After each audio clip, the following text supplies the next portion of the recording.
start into that, but I've got a screen up behind me. We're going to go through the ordinance section by section. We will invite comments on each section as we go through the ordinance. What we are not going to do tonight is have people come to the podium and give their general disagreement with why we should have a data center, listen to the litany of complaints about water, power, all of those kinds of things. Trust me, all of us have heard those complaints. We see them on Facebook every single day. So, you know, what we're faced with is this, and I'm going to be bluntly honest. There's a man out there that bought a piece of property. Not a soul in this room would appreciate it if we passed an ordinance, or if the county passed an ordinance that said you can't farm on your property unless you have 100 acres.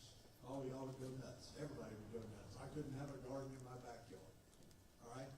The man has certain rights to do what he wants with his property, within bounds. Okay? The way the ordinance that we already had in place read, he could have built a data center with absolutely no restrictions. He didn't have to worry about what it sounded like. He didn't have to worry about how much power it consumed. He didn't have to worry about how much water it used, if it was built at all. All right, number one. That was the ordinance we had in place. General industrial zoning allows anything that fits within a general industrial zone. So, we knew, we found out, just as many as you found out, that his general plan was to try to develop his property for use as a data center. So we imposed a moratorium. The purpose of that moratorium was to draft the ordinances that we're going to share with you tonight and elicit comments on. So here's the truth. Once knowing that the man had a plan, we now cannot draft an ordinance that says you cannot have a data center. So anybody here that expects to see the ordinance say anything that resembles you cannot have a data center on this property is going to be disappointing. We cannot enact such an ordinance. We can enact an ordinance to try to make sure that it does not consume the city's resources, that it does not create a bunch of noise and unpleasant consequences for anybody that lives nearby. That's what we can do, okay? And that's what we have attempted to do, and we are going to invite your comments in an effort to make sure that we make as strong ordinances we can make without subjecting ourselves to being sued, all right? That is where we would find ourselves. The man has the opportunity to make lots of money from the use of his property, okay? I can't change that.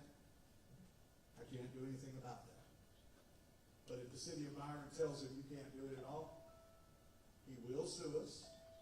And because we knew what he was going to do, he would likely win. And the citizens of the city of Byron would pay that bill.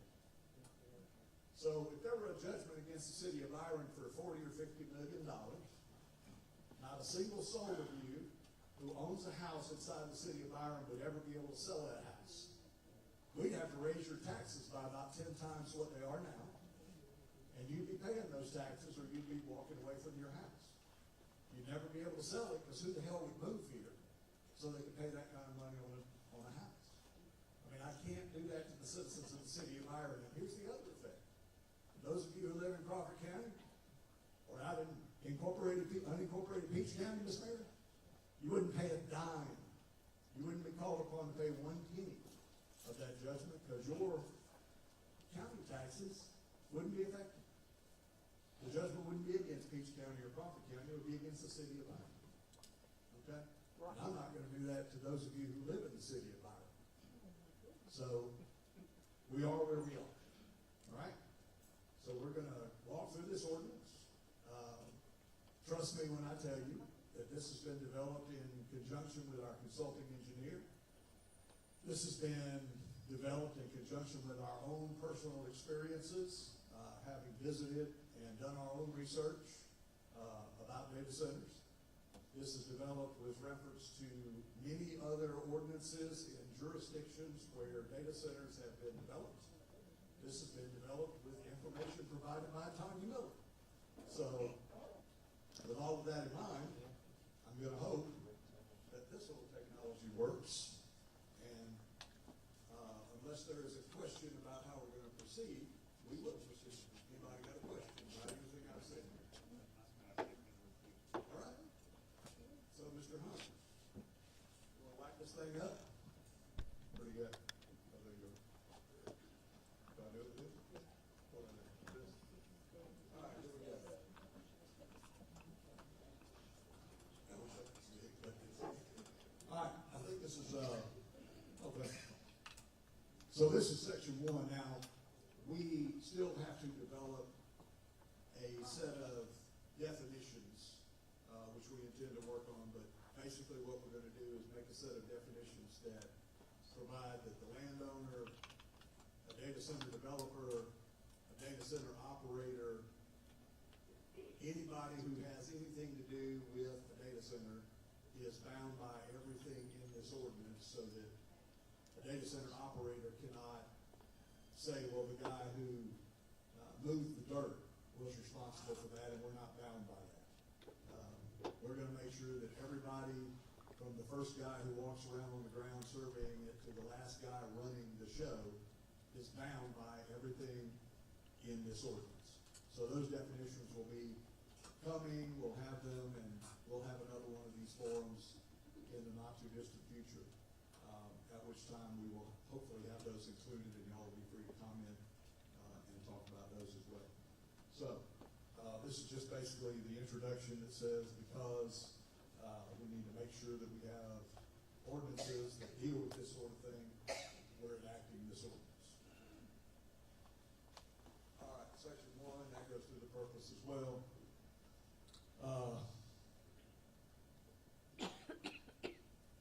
Basically says the same stuff that most of these kinds of ordinances says, that we have a developed desire to make sure that orderly development takes place within the city of Byron. We want to make sure that we don't overly negatively impact our resources, and spells out some of the parameters of the state laws that we are bound by, and requires some disclosures, and requires at least 200 acres for that kind of development, being a data center.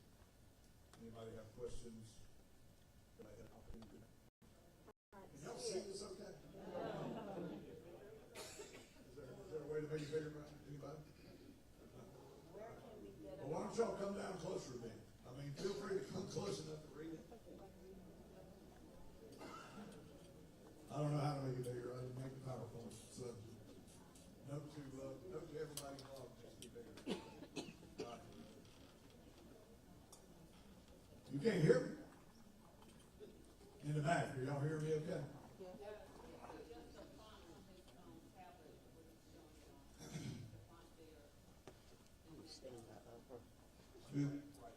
Who's got is that the tablet up there at the top? You hear him, Brian?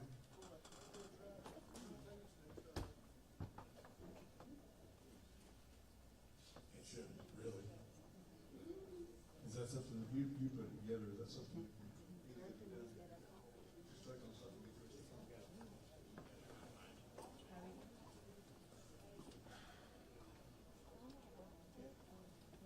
Bear with us a second. We're going to try to make it big enough for you to read. Sorry about that.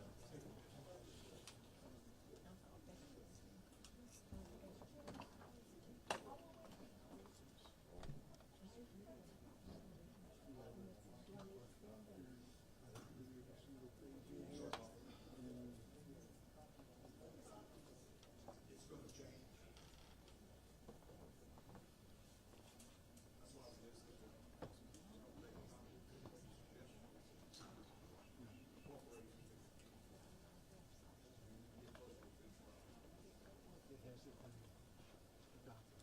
That's why it is.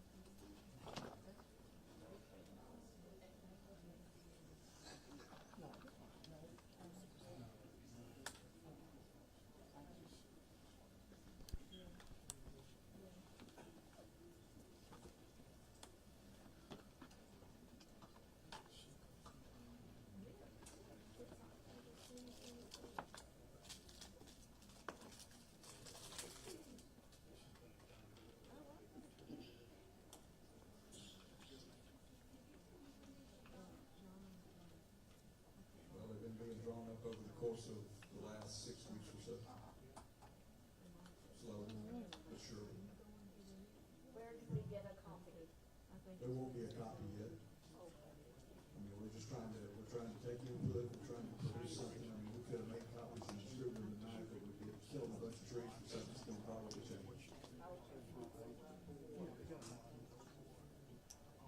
We've got a section in here that addresses this.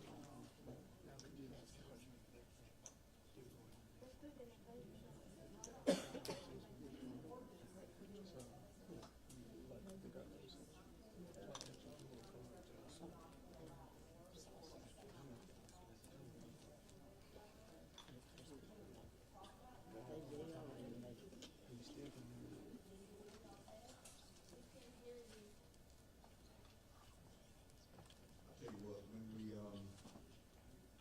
this seems a good enough time, would you come down and come to the microphone? And we're gonna ask that if you would, if you tell us your, right, while he's working on that, tell us your name and where you live. And, Selena's taking notes and, you know, we may wanna reach out to you. Okay, I'm Sharon. For further input And about your thoughts. I live on Chapman Road, and I'm at Chapman and Benjamin Hawkins. All the time on Benjamin Hawkins with my dog. You may have seen me, anybody? That's me. So, you know, I really treasure what's out there. But are you actively trying to create ordinances to not have another one out on Benjamin Hawkins? I know that's industrial, so is that open for data centers too? Or detention centers?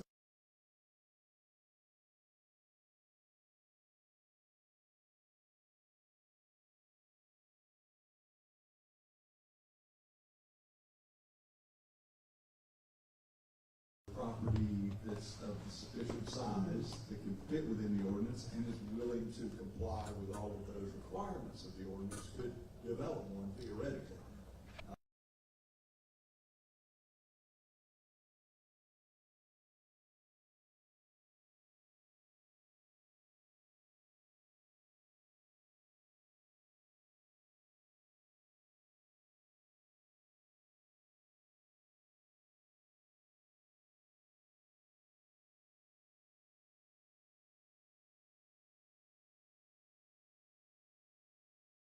To do, and you can't do anything because you already found out. That's right. So there's nothing happening there. Can we do something to keep?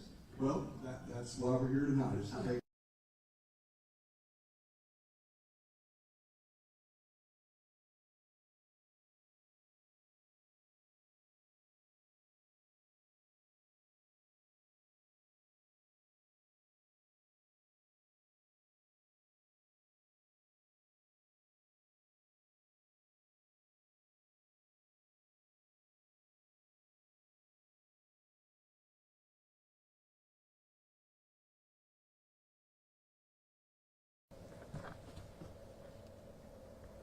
How we coming up there, Captain?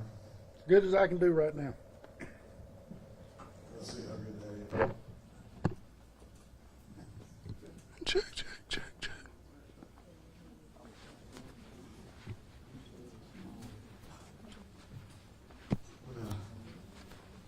That does it when I push my button.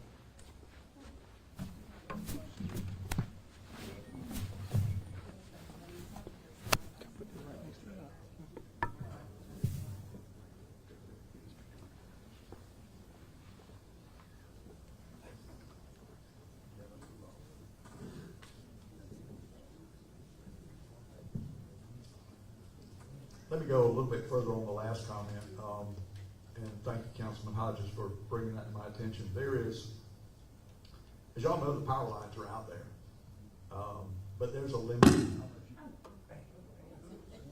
What's me? Whoop, no, I'm back. There's a limit to how much you can load on those lines, and we're not going to permit expansion by eminent domain. So, you know, with respect to the idea that there could be other data centers, there would be a limit based on how much power can actually be pushed through the existing power lines. Because we have to protect everybody else's power too. I mean, you want the lights to come on at your house, I want the lights to come on at my house. everybody in here wants the lights to come on at their house. And I think pretty much everybody, at least in the northern end of Byron, is powered by that same substation out there on Boy Scout Road. So that actually is something that figures into the equation as to the desirability of those sites as well. There's no way to make it something that says you cannot have another data center out there. Oh, I didn't say that. I'm just saying, your comment is gonna be considered and we'll look at that. I'm just saying, from a practical standpoint, there's a limit to what load can be carried.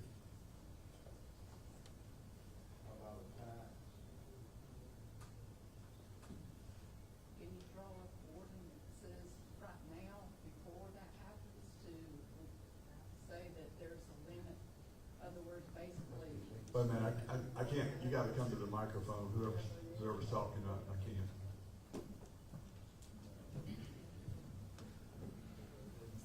Where'd he go? Did he take my thing? He took my toy. Is there a way that we can like limit now before it's built, the like electricity, water, or anything like that, so that it basically prevents it in that way versus, you said there's nothing else we can do otherwise? Can you tell us your name and where you live? Oh, I'm sorry, Linda Kinsey, New Circle Drive. Thank you. It would be impossible to say you can have X number of gallons of water, or you can have X number of kilowatts of power. First of all, we cannot control what Georgia Power does. Georgia Power is the power provider. They don't have to talk to the city of Byron about power at all. No industry has to talk to the city of Byron about power. They don't have to talk to the city of Byron about natural gas. They have to talk to the city of Byron about water and sewer. Well, I just know when I moved here 37 years ago, I got a house on the corner and they told me, you gotta have it so far from the front, so far from the side, from the back. That's right. You know, you can't have sewer. So I don't understand why we can't fix it to where, you know, and even my land had to be rezoned so that I could build my house there. So I don't understand why we can't get an attorney or do something to prevent a data center, period. I mean, I understand what you said, but it seems like there should be some other way, because I think if, you know, an individual come up and said, well, I wanna build a turkey farm, y'all would say, oh no, you can't have a turkey farm here, you know, so. Well, unfortunately, if it fits within an industrial zoning, then we can't say you can't do it. I mean, a massive junkyard could go out there, you know, under our zoning ordinance. So does that mean anything I wanna do on my property, I can do it without y'all's permission then? Is that no, the same? it doesn't mean that. I mean, I don't know whether is your house inside or outside the city of Byron? It's in the city, Yeah, so I mean, we have zoning codes that tell you what you can and can't do on your property. you see? And that's So- exactly what we're gonna do with this data center. But the point is, I'm not gonna subject you to paying massive attorney's fees to defend a lawsuit that would surely be coming. Because you'll be stuck in that house forever, and pretty soon you'll be moving out of it to go live with somebody else because you can't afford to pay the taxes on it. I already can't afford them, I'm on the side of it now. Well, that's gonna change too, because your taxes are gonna go down soon, but. All right, here we go. Can y'all read that better? Is that better? Ms. Kimsey. All right, so this is the applicability, and it tells you, I need your, oh, here it is. I can break my glasses. I got some. All right, so it'll apply to any data center installed, constructed, substantially modified, and that would be, modified means increasing the floor area by at least 25% or more, which occurs after the effective date of the chapter, which is the date it is actually adopted. Obviously, it says all shall be designed, directed, and installed in compliance with the most recent applicable local, state, and federal codes, regulations, and standards, including any Georgia DRI rules for technical facilities, and obviously it'll be required that it comply with this ordinance. This is all the generalized stuff that y'all probably are not particularly interested in, but if anybody has a comment about that part, we'll welcome it.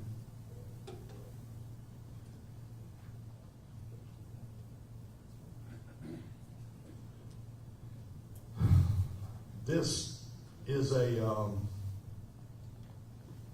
section that we left in our proposal for the possibility of establishing what's called a payment in lieu of taxes agreement.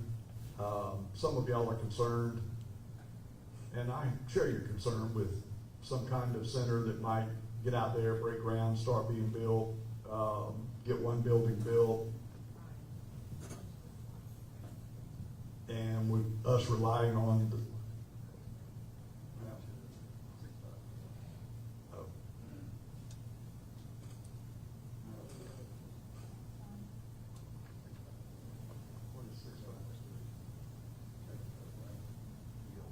sorry, I went the wrong way.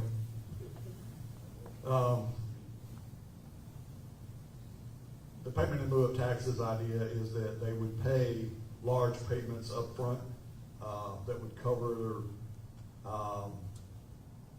what they would ordinarily pay in taxes in the long run if they fail to develop out their entire development as expected, so that the revenues that we expect to receive would fall short. So in requiring them to do that, it gives an incentive for them to do what they said they were going to do in that respect. This is a may require, as you see in that first sentence. So depending upon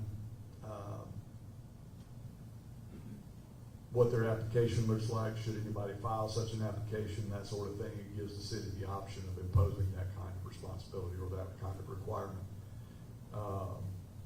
Section A, of course, requires a bond, and to ensure that requires the Byron Development Authority to hold the lease on the land, and the data center pays the bond issuance fees. Anybody have any questions or comments about that? This is something that may or may not occur, depending on the, yes ma'am, Ms. Lafferty. Which way would you prefer to go, the large payments up front or the taxes? I think it probably, in my mind, depends on who the proposed operator would be. You know, if it's Google, I'm not as worried about if it's fly-by-night data company, you know, and there are, I mean, I've learned in this process, there are literally dozens of data center operators. The desire would be to limit, if one were to develop here, to limit it to one of the big four, which would be Google, Amazon, Meta, or who's the fourth one? Microsoft. Those folks develop their own stuff in-house. So you're dealing with basically one entity from beginning to end, and not a host of different people. And that would be my preference, obviously. The next section deals with pilot payments themselves and how they're applied. So they'd be applied through governing standards developed by the BDA in connection with that particular pilot. What is pilot? It's payment in lieu of taxes. It's a acronym, as governments are very fond of, it appears. All right, the next is probably what y'all are most interested in. These are the site and design standards. So we'll take them section by section.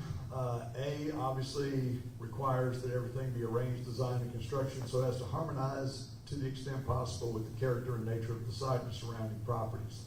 Obviously, it's not going to look like a house. Obviously, it's not going to look like a pine tree. So there's some limit to what harmonized can truly mean. But it's required to use best management practices to protect areas not required to be developed.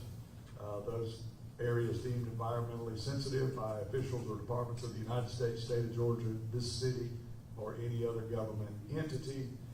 And Certain prefab, pre-engineered, or modular structures are permitted subject to being permanently located on concrete foundations, having facades using muted earth tone colors, no defects, decay, or corrosion, no shipping containers, railroad cars, semi-truck trailers, or any of those kind of temporary buildings would be permitted. And they could only be located on sites that meet the following criteria and compatibility with surrounding land uses. So first is any zoning designation in which a data center is a conditional use. Any data center would be a conditional use, meaning that planning and zoning, they'd have to file an application. Planning and zoning would have to approve that application. And then whatever planning and zoning did, whether they approved it or denied it, it would come to city council, which would then have to approve or deny the application. And that application, we have standards in here for the application, and they're pretty wide ranging as to what all they have to put in the application. So, but that's how it would work. So there will be no, some of y'all have heard it called by right development.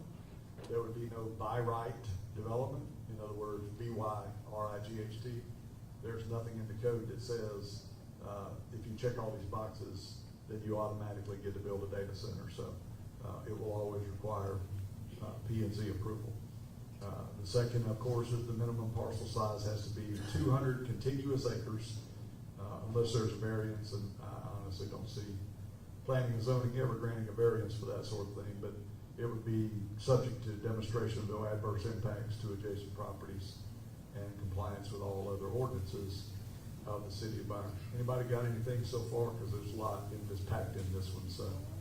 All right. How's that property being zoned industrial? You gotta tell us who you are.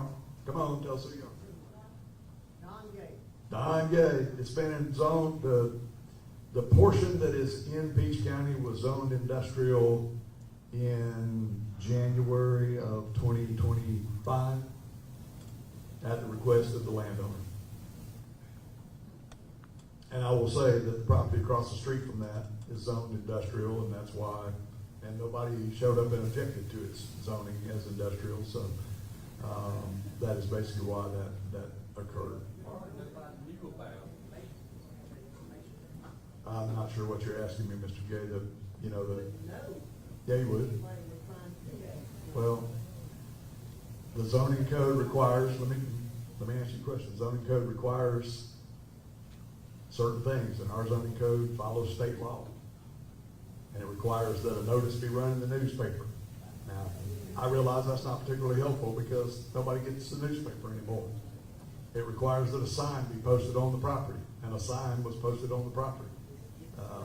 And, nobody came to council, nobody came to P&Z and objected to it. Now, y'all can like that or not like that, but that's the law. That's what's required, and what you need to do is call your General Assembly members and say you need to change the state law to make these zoning application and notice requirements different. Because, I have to run legal ads in the newspaper all the time.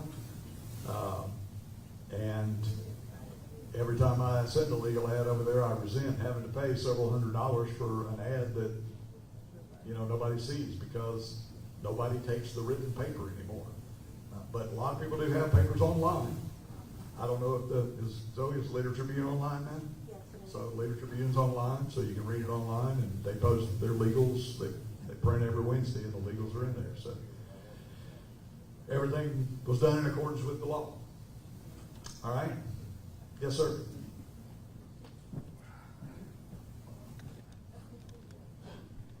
Excuse me for interrupting, but I have trouble hearing, so I brought my hearing aid wife with me. I have one question. Okay, this data center goes through, I don't care where it's put or whatever, I do care, but on this power deal, that means Georgia Power is going to have to expand the grid or whatever to supply that facility, right? It means that whatever can be made available through Georgia Power is what can be made available. So that means, like supply and demand, if we're under Georgia Power, they're increasing whatever the building for the structure, they have to supply the data center, that means our bill will go up, am I correct? Listen, I can't speak to what Georgia Power does, but I can tell you Georgia Power is putting a lot of information out about this now, if you care to find it. But Georgia Power's position is that data centers need to pay for data centers, and that residential customers don't need to pay for data centers. And I understand they're restructuring their power rate structure to change Supply and demand. that. Well, yeah, but those who demand it are gonna pay for it. If you're not demanding it, your bill ain't gonna go up, according to Georgia Power. Well, okay, one more statement, question, and I'll be through. See, my oldest son is not a computer programmer, program engineer. Okay. They advertise a lot, well, construction and all that'll bring a bunch of money, this, that, and everything. But that's just a one-time deal.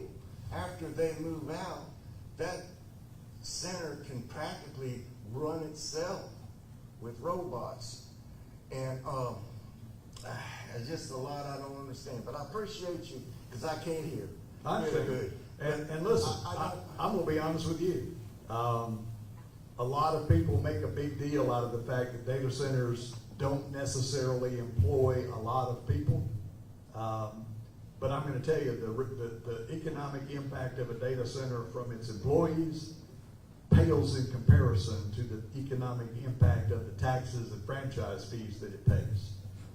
Okay, So- and one more thing about the water issue. Okay, most of us out in the county or whatever, and have our wells. Yes. See, our wells.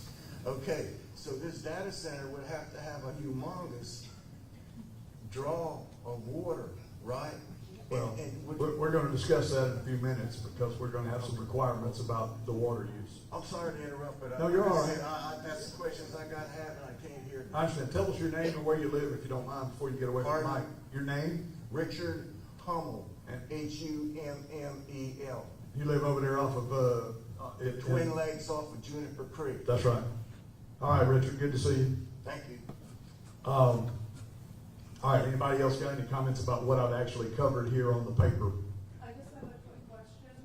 On subsection 2, when it's talking about the variance of the 200, Right, acres, right. But when you're doing the definitions, when you come up with all of them, will you be defining, like here it's talking about adverse impact, will you be defining what constitutes an adverse impact? Well, that's a good thought. Can you make a note about that, Delaney? All right, thank you for that. Yes, ma'am. Oh, yes, sir, I'm sorry. On the last paragraph there, you might want to consider making 500 foot, from the property line rather than structure. Are you talking about paragraph 3? Yeah, that's paragraph 3 there, the last one. Yep, I understand that. And we did a lot of looking at other people's ordinances all across the state of Georgia, and in combination with the sound requirements, we pretty well determined that 500 feet from it. We've actually looked at the ground, and I think there's only one house or two houses that are within 350 feet of where buildings would be located theoretically. And that's why this berm requirement is in there, with a sound reducing berm that actually would screen your view and all sound basically from the data center, that could be seen from the house. So, but anyway, that's, I understand that the distance requirements were gonna be one of those things that people were gonna have some thoughts about. Is there anybody else that has thoughts about that? I'm talking about paragraph little I3, or 3 little i's. So why don't you come to the microphone and tell us your name and where you live and give us what you think. Anybody?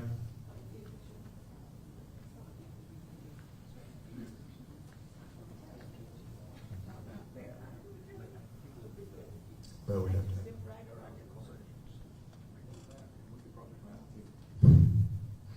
Yes, ma'am. Linda Solomon. I live on Mills, but I'm just thinking, like the gentleman said, might want to consider making it a little bit larger in terms of 500.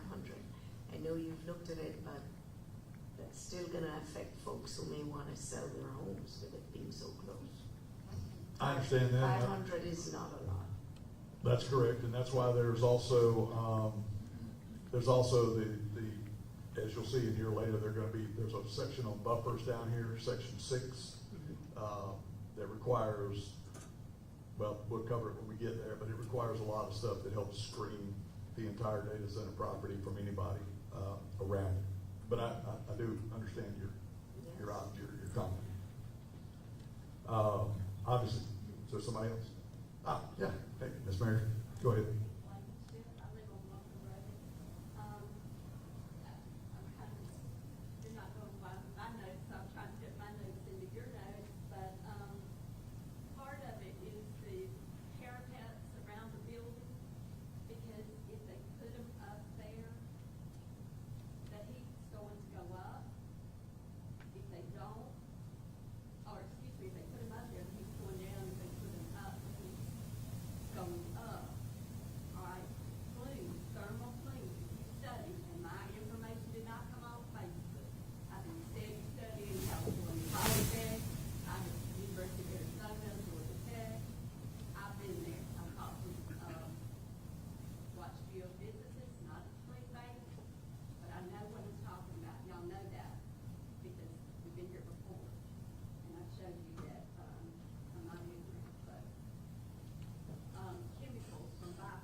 Wait a minute, now you're getting into the general stuff that doesn't have any, you're getting into the general problems that people associate with data centers. We're looking at an ordinance right here to try to deal with stuff now. We're gonna, at the end, Miss Mary, we'll take comments on general stuff. Right now, we wanna get through the ordinance, okay? And I appreciate what you're doing. I've read the thermal temperature increase stuff that indicates it's somewhere between 0.5 degree and 2 degrees. I'm aware of that. That was one aberrational location on the planet Earth. I read the study. Well, then we also need to ask the FAA to file a, report 7460. We have a section in here in the data center thing that requires them to comply with FAA regulations and the Robbins Air Force Base overlay regulations. And to include thermal clean there. I was trying to get to the building itself. Can you speak louder, Yeah. please? Her mic's not on. I don't think your mic is on at all.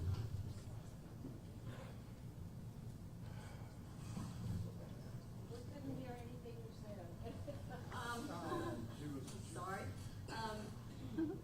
I was talking about how the building's built, whether it's a surround, since we're talking about buildings now, whether the heat will rise or go down to the ground, which will affect the people around there. If it goes to the ground, if it goes up, it could affect airplanes and thermal plumes go up so high, increasing the heat with airplanes. That was one thing.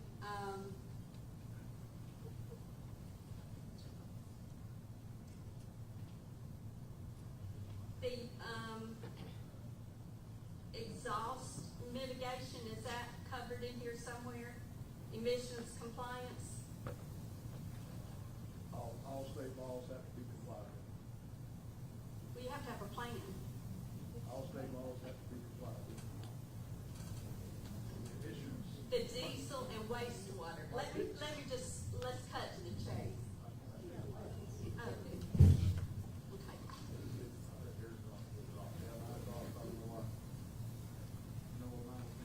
Okay.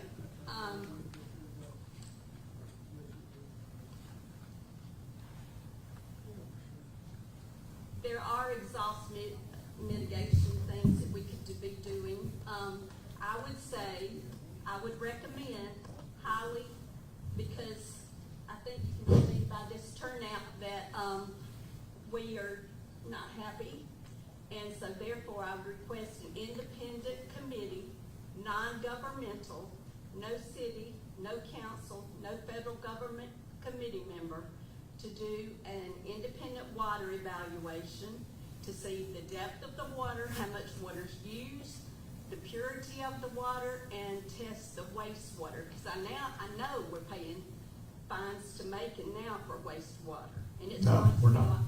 Oh, really? No, ma'am, we're not. Well, that's not exactly how I heard it, but whatever. A lot of information out there that's just not correct. Well, it came from one of your own, so I don't know. So let me address what you're talking about. Number one, the requirements on any data center that's built here are gonna be low-impact water requirements. We're gonna require closed-loop systems with any later technology that may come along between now and when it's built to be incorporated that will use even less water. Okay, they're light years from where they were 15 years ago in terms of the amount of water they use. We don't need anybody just shouting out, okay? We're not gonna do what we did the other night.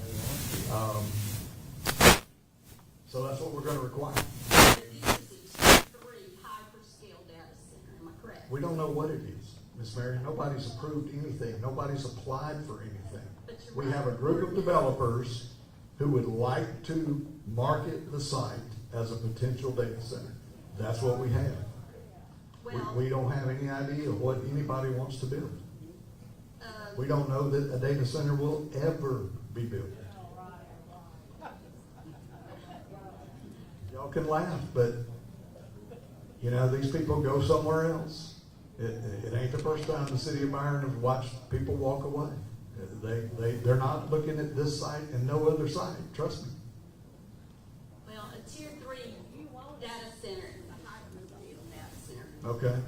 And, its downtime is 1.6 hours a year. Okay? So it's gonna run 24/7 with diesel contamination. Now, It's gonna require coolants. it's gonna run on generators when there's a power outage. Yes. They're gonna run on power from Georgia Power 100% of the time, unless there's a hurricane. If your lights are out at your house for 2 days, then you can be reasonably assured the lights will be out at the data center and they'll be on their generators. But they're not gonna be on their generators as a principal means of power ever, period. And not during test time. Well, they gotta test them. Everybody that has a generator has to crank it up periodically, or it won't work when you need it. So. All half the people in this room own a generator and crank it up periodically. Yeah. I mean, it's just, we all own cars, or if you like me, you got more than you need, but you gotta crank them up every once in a while, make sure they're gonna. So who is going to supervise the emissions, the wastewater, and test it? There are, tier levels to the, actual generating capacity, and we're gonna require the higher tier levels, which are the lowest emissions tier levels. Like I said, we want if one is built, we want the highest quality place we can possibly have. I live here too, Miss Mary, I don't want the place junked up any more than you do, okay? Every decision I've made in the last 25 years on this city council and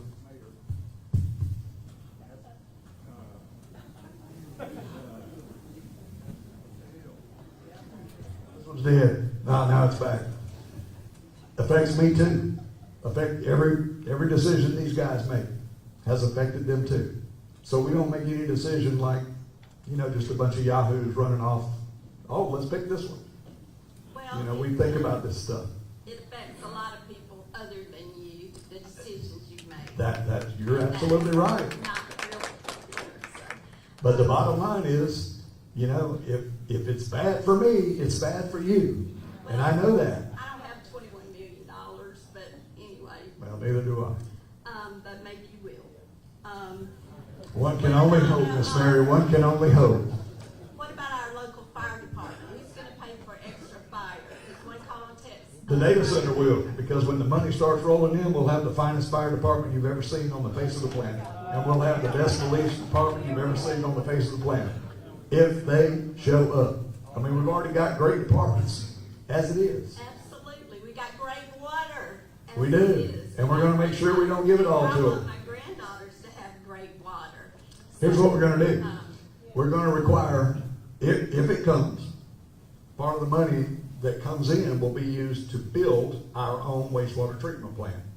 When that plant is fully operational, the data center will be required then to start using the recycled water from the wastewater treatment plant and will be taken off of the groundwater wells. That's the plan. They're going to be self-sustaining in that regard so that they don't use anybody's drinking water after a certain number of years and we get our plant built. but I mean, we're we're thinking about things, you know, down the line. Tests for PFASs are, forever chemicals. We test for that all the time. We test for everything the Department of, Who is we and how do the we city. find that information out? Just look at the water report on the city? the city tests for everything that the Georgia EPD requires us to test for. But now we're being fast tracked, so all that's kind of on back burner. Well, there's, no, I don't know what you're talking about. Who's being fast tracked on what? Municipal bills being fast tracked, Oh, so I don't all know. the environmental stuff doesn't seem to matter. All I know is we gotta comply with what the state of Georgia requires of us, okay? Wait a minute, Miss Mary's still got the floor. Yeah, we can. All right, Miss Mary.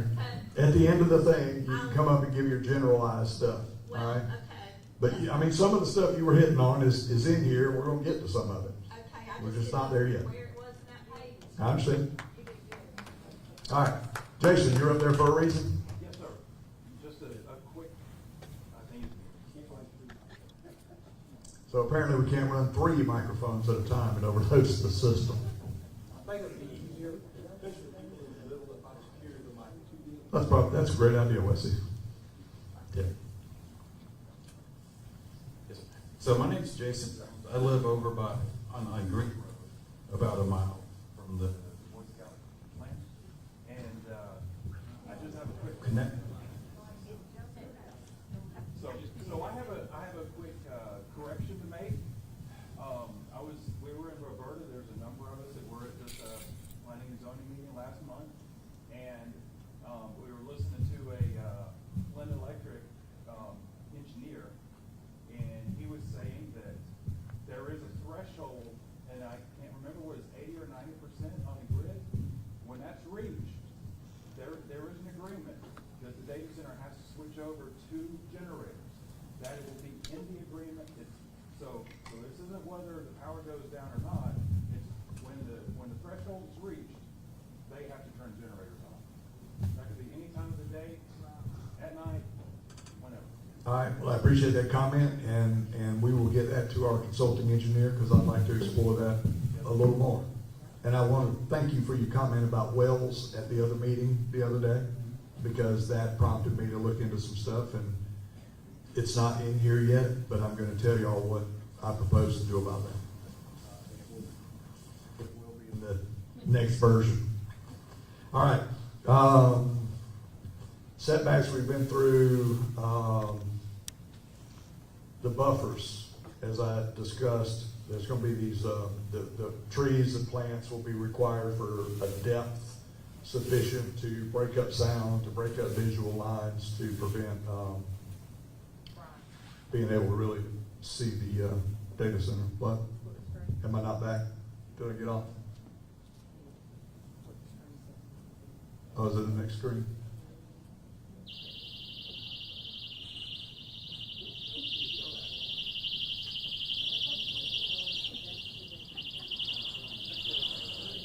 Okay, well, we can fix typos later.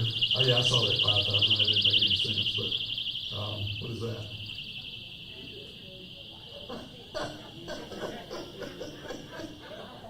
I'm glad y'all still have a sense of humor.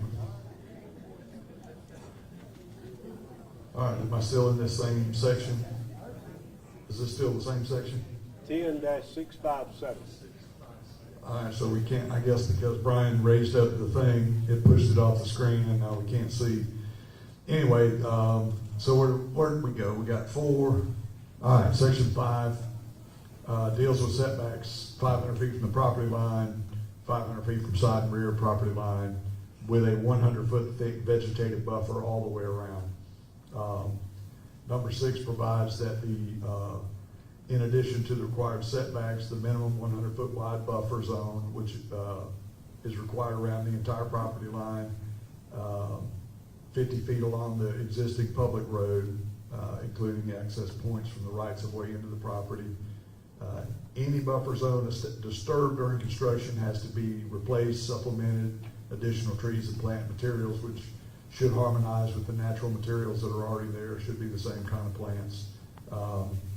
And it has a minimum of, concentration depth, I guess you'd say.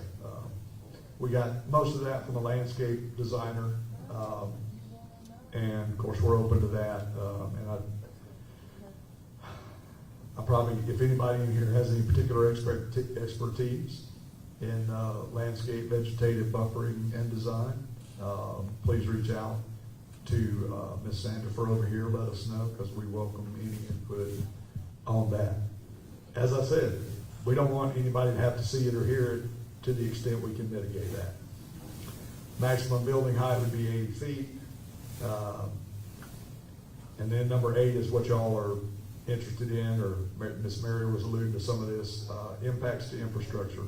And I'm going to read it as it is. At the pre-development meeting required, which is lower in here, any data center applicant and the appropriate officials of the city of Byron shall discuss infrastructure necessary to be impacted by construction or during operations.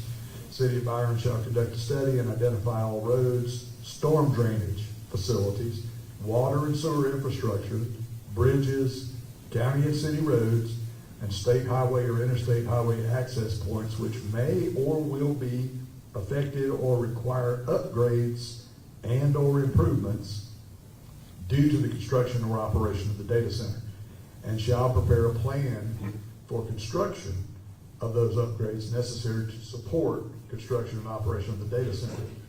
The study and the plan shall be funded by the data center.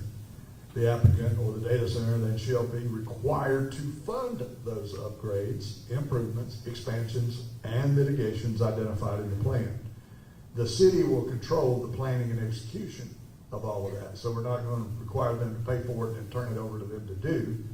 We're going to control how it gets done. They're going to pay for it to get done. So that's going to be one of those things for those of y'all. I mean, a lot of heavy construction. Let's imagine a bunch of trucks running up and down Boy Scout Road. Boy Scout Road is going to need some work. They're going to have to fix it. That's what it boils down to. Any more questions about that provision? Yes, ma'am, Ms. Lafferty. I think everybody can hear me. I'm not pretty loud. What if the road is in another county? What happens then? Would that be covered? Well, are you talking specifically about Boy Scout Road? Well, Boy Scout Road, Partisan. Yeah, that's right. And that would be included in the study, because let's just say, we're not going to be idiots and say if they get off at Sardis Church bringing their stuff around, we're going to ignore it. We're going to require that as part of the impact study. All the roads, all the interstate exits. Ideally, what I'd really like to make them do is build an interstate exit, so they could just use Ben Hawkins Parkway. And it wouldn't disturb a lot of people. They'd go straight in, straight out without going by hardly any houses. But I don't think I can make them do that. But I'd like to. Wesley. I think I can talk loud enough. Whoa! So therefore, I know that this is part Crawford County, part Peach County. Yep. Are you guys going to talk regarding the ordinance amongst each other? So basically, you should be on the same page. So especially when you just mentioned about the roads and the intersection that's gonna happen between the two. Well, the short answer is no. And the reason for that is this. The portion of this property that lies in Crawford County is under an annexation ordinance of the city of Byron. So it will be, even though it's in Crawford County, it will be the city of Byron. And the government of Crawford County will have, they don't, the government of Peach County doesn't tell Byron what to do. Neither will the government of Crawford County. And that's fine. Yeah. No, it would be exclusively under this ordinance. in other words. Now, are we looking at what they're doing? Yes, we are. But that's only because we're interested in how we can make ours better, okay? We're not, let me put it like this.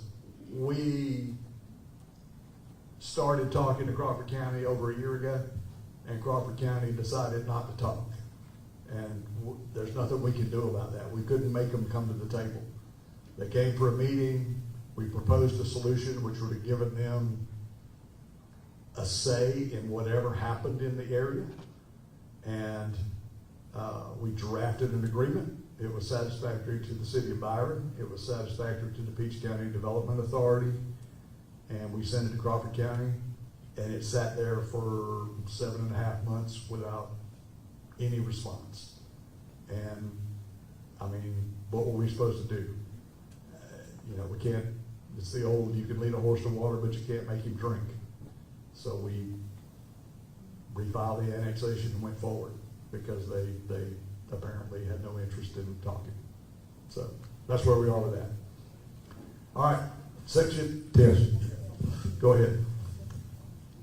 So since we're speaking about roads, I have a question. Say that you can't force them per se to, develop an exit there for them to transport materials. Depending upon which way they are transferring those materials, they would essentially have to get off of the Byron exit up here, correct? They'd have to get off of Sordus Church Road, or they'd have to get off of 49. Right, which the infrastructure there at that exit coming off of the interstate it's horrible at the moment due to the off-ramps are not long enough to contain the amount of cars that exit on and off of 75. So is there any way that you decide to revamp those? Can you work with the Department of Transportation in order to do so? Let me just tell you, I'm working with the DOT is a desirable solution. Okay. All right? And I intend to fully, as long as I'm here, and I'm sure these members of council, as long as they're there, fully intend to work with DOT to try to mitigate the impact of all of this. In my mind, DOT ought to see the wisdom in dropping an exit right there. But DOT engineers, I said a while ago, I've been doing this for 25 years, and I've been dealing with DOT engineers for the entire 25 years that I've been on this city council, and they don't think the way we do, okay? Let me just put it that way. For instance, the reason, we got DOT involved to look at the very thing you're talking about, the exit ramp on southbound I-75 at 5 o'clock in the afternoon was backing up into the right lane of the interstate and going back a quarter mile down the interstate. To me, and this is the suggestion I made, why don't you just make a new lane for the get off and pave it about a quarter of a mile there so all those cars can be held off the traffic lane and there's plenty of room for people to get off. Instead, the DOT is going to build a roundabout at the end of the southbound exit ramp and top of the southbound entrance ramp. And they're going to build it only at one end of the bridge and not both ends of the bridge. It probably worked pretty good at both ends of the bridge, but they're going to leave the traffic light. And so this is what it's difficult to get the DOT to understand certain things. They have pots of money that they keep separated, and you can't do this with this money because it's only for this.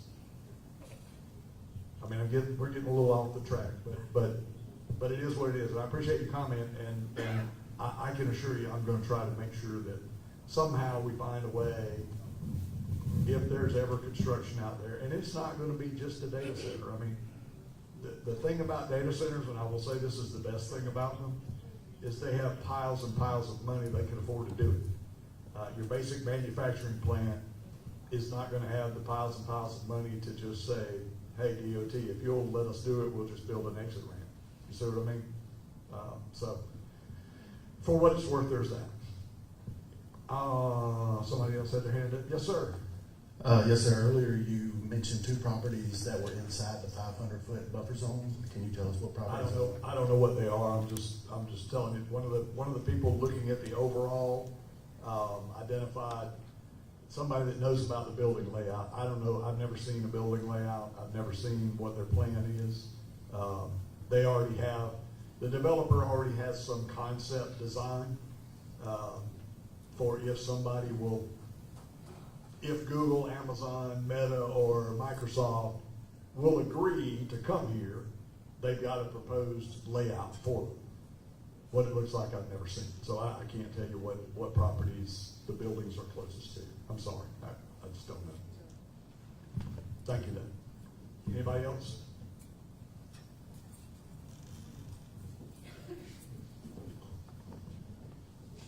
Everyone in this room is here because we are concerned, either whether it be a land issue or water or electrical, which you have addressed to some degree.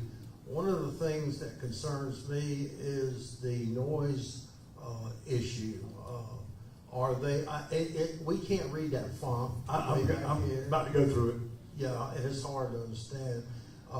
Is there a certain decibel of noise generated by these data centers? I did some research on it, and evidently they're quite noisy with the generators and stuff on the roofs, because I know the temperatures have to be probably around 65 degrees inside the facility, so they're running 24/7.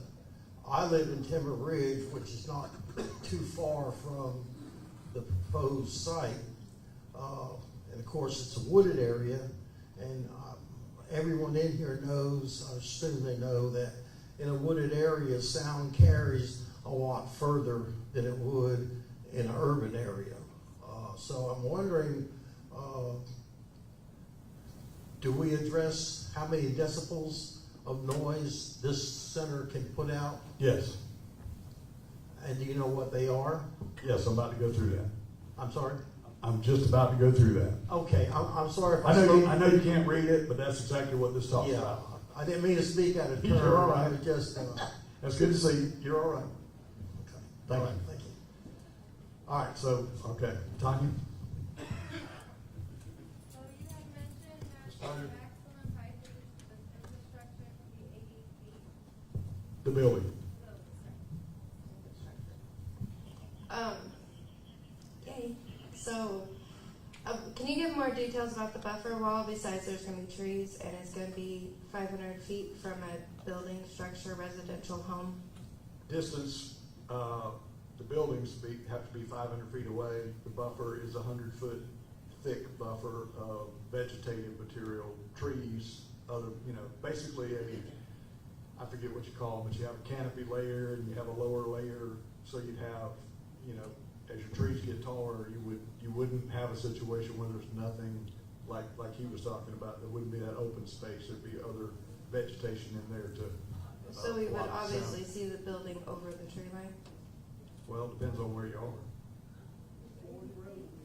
I mean, it depends on where you are. So the only fencing around the building for it to not to expand is basically a chain link fence? There'll be a chain link fence required on it for security purposes, but it'll be, I'm Can you sure- guys do something a little bit more advanced?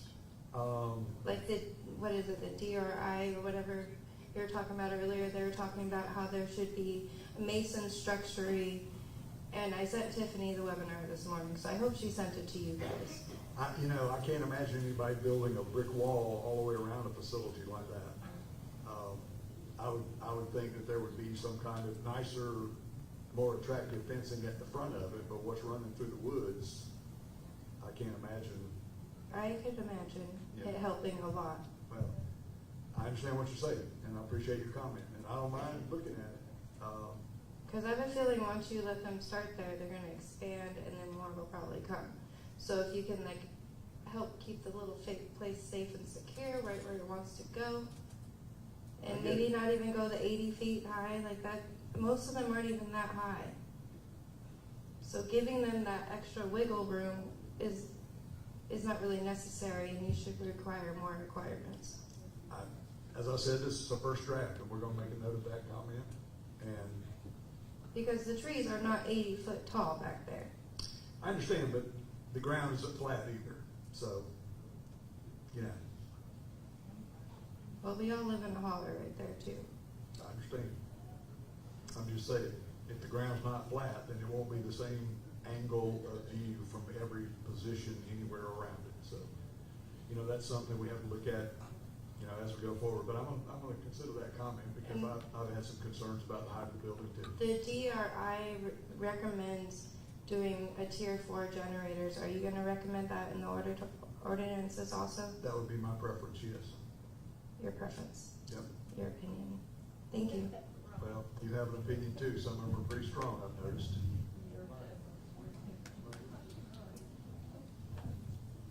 Anybody else on that topic? All right, we're gonna move on to the noise now. Basically, they cannot produce continuous sound that exceeds an average of 75 decibels over any 30-minute period between the hours of 8 a.m. and 6 p.m. measured at any property boundary shared by the data center and a property upon which a residence is located. All right? That residence has to be there at the time the data center commences operation for that to be effective. In other words, you can't come along later and build your house closer or build a house in a spot where, you know. Anyway, that's 6 to 8 at nighttime, which is 6 p.m. to 8 a.m. It drops to 65 decibels. Just for those of you who may not be, some of you I know have studied decibel levels and you know exactly what we're talking about. For those of you who are unfamiliar, I'm talking louder than 65 decibels right now. As it's amplified, it's much greater than 65 decibels. Normal conversation between two people is roughly 65 decibels, okay? I will tell you that Rusty went outside his house last night and took a reading outside his house at 9:30, and on his street in front of his house was 53 decibels. I think on his side yard it was 58 decibels. So this is, you know, pretty normal level of sound, running anywhere from 55 to 75 decibels is pretty much ordinary sound. I know that our police chief did some decibel readings the other day. What'd you get along the interstate, Wesley? 68, standing by the interstate with traffic going by. So, you know, that's just not that, you know. Ms. Lafferty. Yeah, I was gonna ask Rusty, what was the noise that it was hearing? Frogs and crickets in my front yard, but the side yard where it was 58, I had the air conditioner condensers outside. I will also say that Mr. Adams provided some photographs from his visit around the data center when he visited the metadata center in Social Circle, at which he took a decibel reader and held it up at a position that was approximately, what was that, 100 yards or so away from the outside of the building? Somewhere around 100 yards from the building. And the decibel reading was in the 40s. 42.2. So, you know, I've seen what y'all have seen online. I've seen the videos where, you know, the thing says, my neighbor has to listen to this constantly, and it's something that sounds like 5 million angry bees. That ain't what happens. Now, when the generators come on, I will confess, I don't know what it sounds like when the generators come on. And for your information, Miss Mary, I don't believe they're on top of the building. They're on the ground, and we're gonna require them to be enclosed. But I'm sure it's louder with the generators on. I just don't know. But I went there personally to the Metter data center just as an information gathering effort, and I'm telling you, it's no, I mean, standing in the front yard of my house, it's louder than what I experienced coming from that data center. There's just not any sound. Now inside, there was a humming buzzing sound when you're inside among the servers. But outside, there was no sound coming from the thing. So we feel like these decibel levels would be within the bounds of regular human interactions and would not be, and from what we've seen,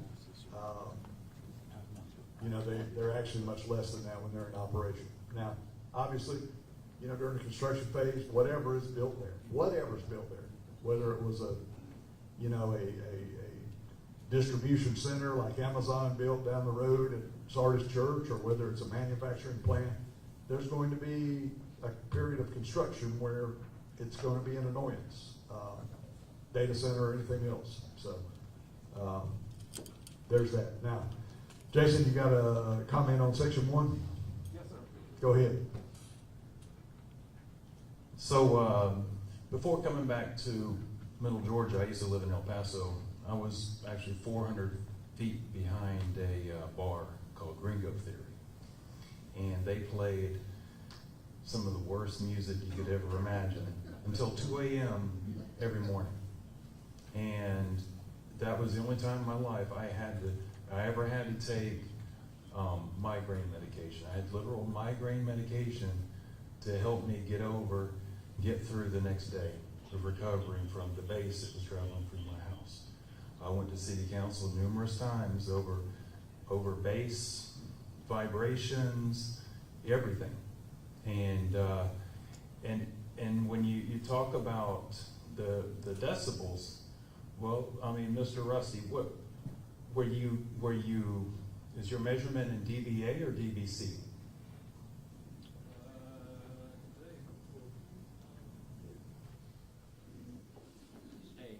A. dBA does not register bass. It does not register the lower end of the frequencies. The sounds that travel right through your house do not register with dBA. They just do not. So what you read here, and let me go ahead and read this to everybody because it's important. And I do have a couple extra copies of this if you're interested later on. Human hearing spans from roughly 20 hertz to 20,000 hertz. Anything below 20 hertz falls into the infrasonic range. The vestibular system, the balance sensing apparatus in your inner ear, is most sensitive to infrasound around 7 hertz. Frequencies below about 40 hertz can also affect the semicircular canals, the chest cavity, and the abdominal cavity. So you literally feel this in your body. And I have. And it was not good. It was not good. So this explains the cluster of symptoms that show up in case reports of high intensity infrasound exposure, including dizziness, vertigo, nausea, ear pressure, chest pressure, sensation of vibrations running through the body, difficulty concentrating, fatigue, frequencies in the 50 to 60 hertz range, technically low frequency sound rather than infrasound, fall in the chest resonance range and can cause whole body vibration that produces discomfort even when sound isn't consciously perceived as loud. So it's not, even though it's not loud, it's still felt. And you cannot sleep when you have this going through your body. You just cannot. So if I hear you right, you're suggesting that some attention should be paid to what you call DVC. Right, and so if you go to the next page, you'll see the weighting scale, right? Yeah, yeah. So that right there shows you, right, dBA just does not at all account for any of this. And infrasonic sound is not accounted for at all in either one of these either one of these, because it's below 20. Because they're below 20 hertz. I'm going to make a note to look at infrasonic and DVC sound levels. And just about the 500-foot distance, I walked it off from that bar. Literally, I was a mile away on a Thursday night at midnight. I could still hear the bar, right? And I mean, it's those sound waves travel, and infrasonic sound in the natural world is earthquakes. If you ever experienced an earthquake and what you felt was infrasonic sound passing through your body. So the cooling fans, they create this. The generators create this. They push it into the ground.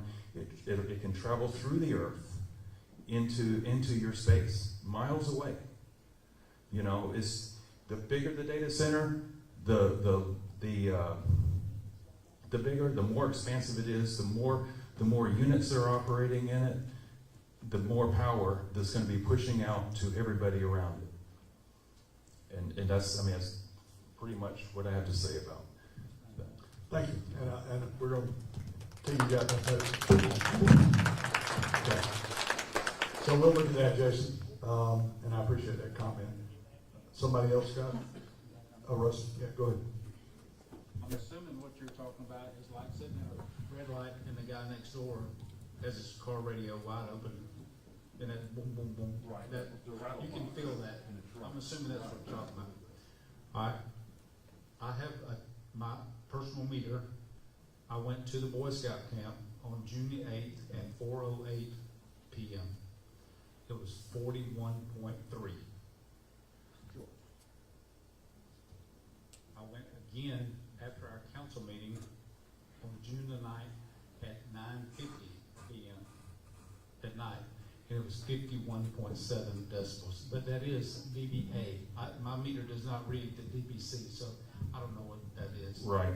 So to keep in mind, when you're talking about decibels like the Richter scale with earthquakes, when you go from 40 to 50, you're doubling the sound. From 50 to 60, you're doubling the sound. When you go from 60 to 70, you are doubling the sound. So you are doubling. It's an exponential curve. It's not just an incremental creep. It's exponential. So it's vastly louder. Well, we understand that, but admittedly, though, at the 40-50 range, we're still talking about pretty low sound. Right, but it's also the tone. Yeah, no, I get it. And we're going to look at that. I appreciate that comment. I really do. Yes, ma'am, Miss Mary? I just wondered if we were gonna have a vibration study done. We're going to look at what Jason has suggested that we look at for sure. I don't know about a vibration study. I don't know how you study something when there's nothing there to study yet. You know, I mean, there's no. I'm talking about now. I'm talking about, is somebody gonna monitor that? Section 2 is monitoring and violations. And so that is exactly what's going to happen. They're going to be monitored to ensure compliance. I know I've heard comments from some of you folks. I saw it on Facebook that the data center has plenty of money and they'll be happy just to pay the fines and keep right on trucking. But they can't keep trucking if they lose their certificate of occupancy, and that's going to be built into this as well. I don't know if it's already in here again, but one of the things that they are going to be put under the compliance structure of is if they have a series of violations and they don't do anything about correcting them, or if they keep on trucking like all it's going to cost them is $1,000 every time it happens, then they're going to lose their CO and they're going to shut down. So that's going to be built in here.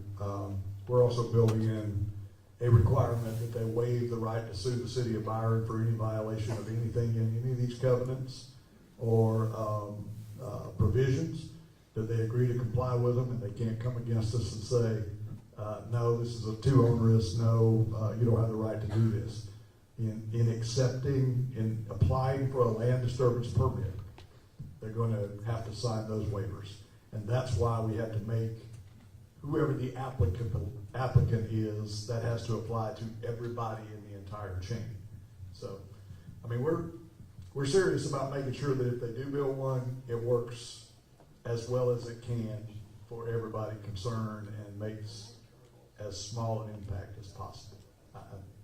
That's all I can say. Anybody got any questions about the enforcement provisions? Yes, sir. Yeah, just a wordsmith issue here. On the on the first sentence there, it says decibels over any 30-minute period. Okay, well, that's not real clear to me. That could be debated by a lawyer, I think. It'd probably be better to say for no longer than 30 minutes between 8 a.m. and 6 p.m. You know, because any 30-minute period happens like dozens of times between 8 a.m. and 6 p.m., right? True. Right, so, and that same phrase shows up elsewhere in the paragraph. There might be at least 2 places there. I've got my city lawyer up here making a note to take a look at that. There may be a better way to word that. You have a point. Thank you. All right. Anybody else on the noise? All right, so this is water. So water standards, we're requiring that they be connected to the city of Byron water and sewer system. They have to comply with all city ordinances, including the Chapter 40, which deals with utilities. They have to submit their water and sewer demands in advance so the city can determine availability and capacities. We've got in here that water usage shall not exceed 1.8 liters of water per kilowatt of electricity. And that came from some engineering person, but I understand that to be a relatively low amount of water usage. Jason, you may actually know what that means right off the top of your head. No, not my wheelhouse. I got you, man.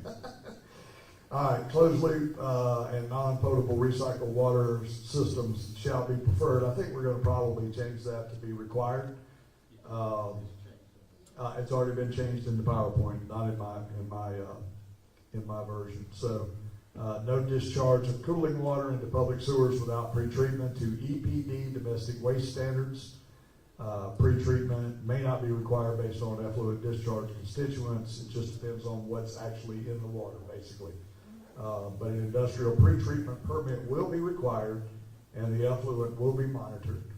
Most of y'all, well, many of y'all may not know, many of you do know that right now the city of Byron does not have its own wastewater treatment plant. We send all wastewater generated on the east side of I-75 to the city of Warner Robins. We send all wastewater generated on the west side of I-75 to the Macon Water Authority. They both have standards as to what can come in, and those standards will control what these people can put in their sewer. So once we build our own sewer system, our own treatment center, then obviously we'll be in control of the standards that determine, how clean the water has to be before it leaves their property. But it also requires that they'll pay all the costs associated with building and extending water and sewer infrastructure necessary to sustain their operations. All right. Anybody got questions about that first part? Yes, sir. I'm just thinking off the top of my head. Hold up here. You're going to get a microphone in a second so everybody can hear you. I'm not sure if it matters or not, but is there a temperature requirement for the wastewater, and how would that affect whatever other structures it's coming in contact with? A temperature Requirement for wastewater. So let's well, say you mean for when it leaves their site? Yeah, say if it's superheated, or Oh, I got you. pressure. You get what I'm saying? I don't know how that affects. I don't know what the regulations are, but is there? Let's make a note to look into that. That's something I hadn't thought about is, it may be superheated or it may be hot when it comes out of their system. If they're using a closed loop system, it's not coming out constantly. But initially, Yeah. to set everything up, you're saying until that closed loop system is set up. Well, the closed loop system would be set up as they're building the plant. They couldn't start operations without the water in the system, and it would already be functioning from day one. Now, we do have construction ordinances, and frankly, I know that many people who have had water issues, well issues, runoff issues, are having those issues during the construction phase of these things, and I understand that. I know that there's some information out there that wells are affected after operations begin, and I'm going to address that shortly. But yeah, I like your point about making sure it doesn't leave the property in a state other than room temperature, as you will. So we're going to look at that, and thank you for that. Anybody else got a comment about that first part that I read there? Yes, sir. Who's that? Where are you? My name's Stephen. I live on K Road. Will those two water authorities have to take a chop on the ordinance then? Or will the developers be presented with those water authority requirements and they'll just have to meet them? They'll have to meet them. I mean, the city of Byron has to meet them. We can't, our contract with the Macon Water Authority with the city of Warner Robins requires that we can't send them anything that contains X, Y, Z, that sort of thing. So they will have to treat their water on site so that when it leaves their site, it can't contain X, Y, Z. Got me? And then obviously when we build our own, should that ever happen, we're not gonna allow X, Y, Z. Because obviously if the standard is out there that other plants are requiring, I can't imagine where we would be more lenient, if that makes sense. Yes, ma'am. So I have not done any research on this closed loop water system, but I assume that there will be contaminated water that will be filtered through to our public service. I have been to facilities, and since you say that they have all this money that they're willing to spend, could we not create an ordinance to where they have their own wastewater facility there on site to treat the water before it makes it through back to the city? Well, I mean, that's essentially what this is. I mean, the pretreatment means they have to treat it down to what we would call ordinary household waste levels. They have to treat it down so that the water's no worse than anything you send down your own toilet at your house. Okay. If that makes sense to you. So they do, in a sense, have their own treatment facility on site.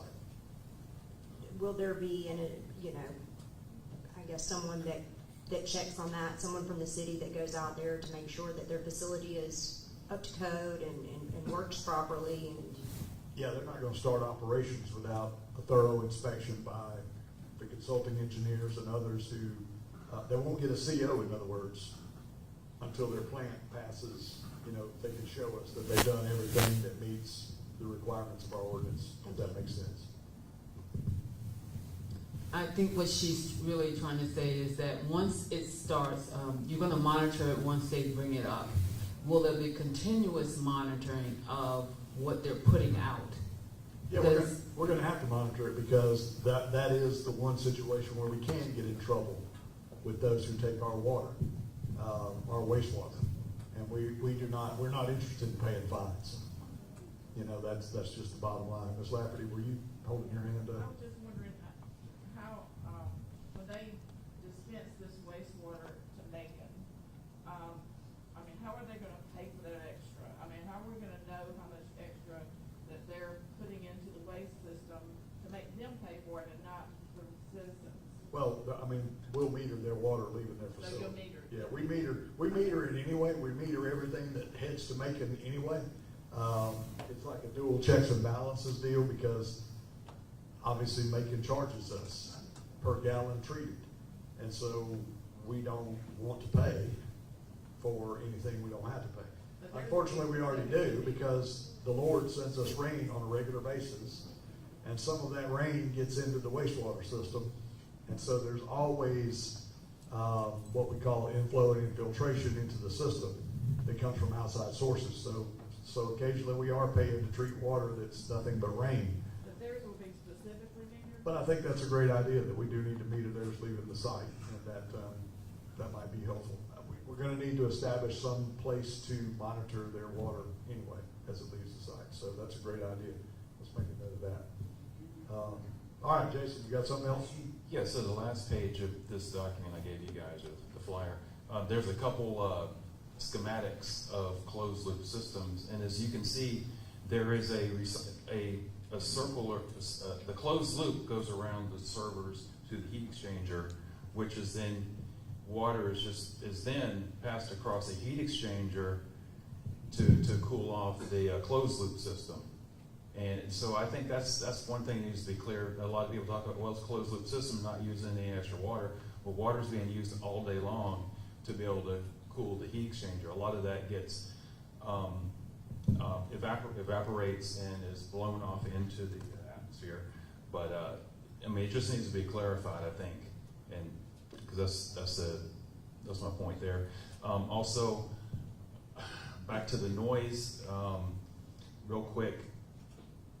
can you put in writing or by the next go around, exactly how many citations they would get before losing a license? Or, is there gonna be a notification like, hey, they've gotten 3 citations this last month? It's important. That's an excellent point. Yeah, I got the lawyer writing it down right now. See that thing.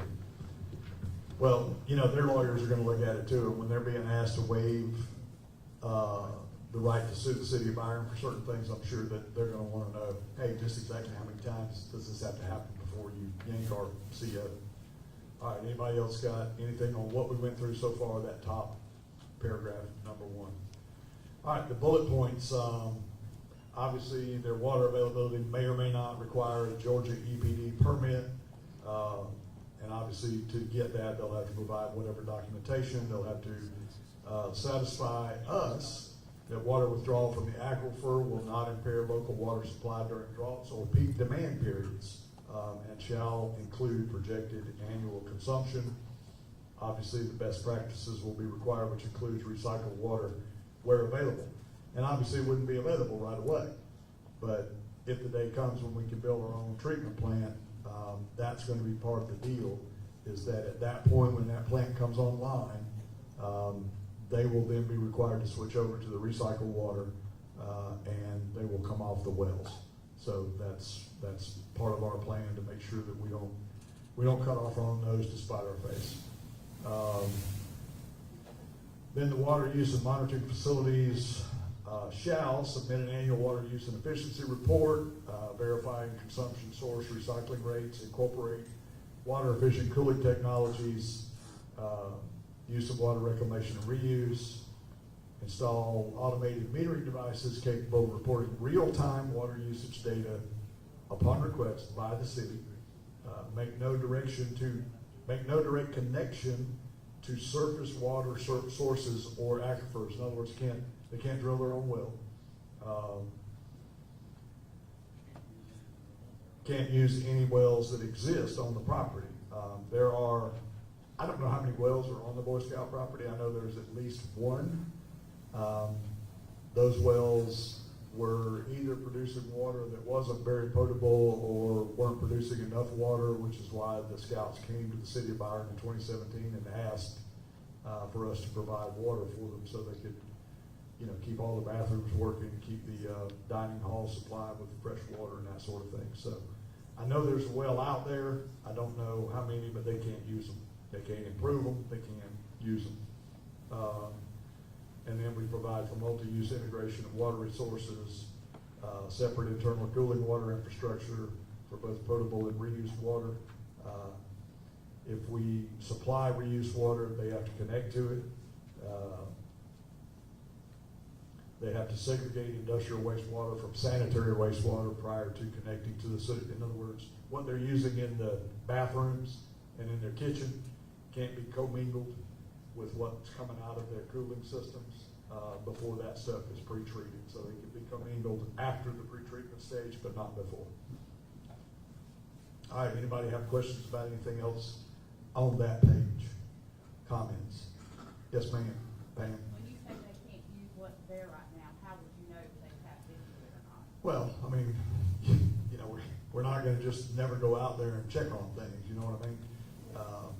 Obviously, there's certain permitting that's required, but the amount of water they would need, first of all, would make it impractical. But, who's to say they wouldn't try to hook up to it just to run their bathrooms in their kitchen? That's certainly possible, and it's probably going to require us to, it's an excellent point. We need to know what's out there, and we need to look at that. So let's provide some about making sure we're on top of that. Thank you.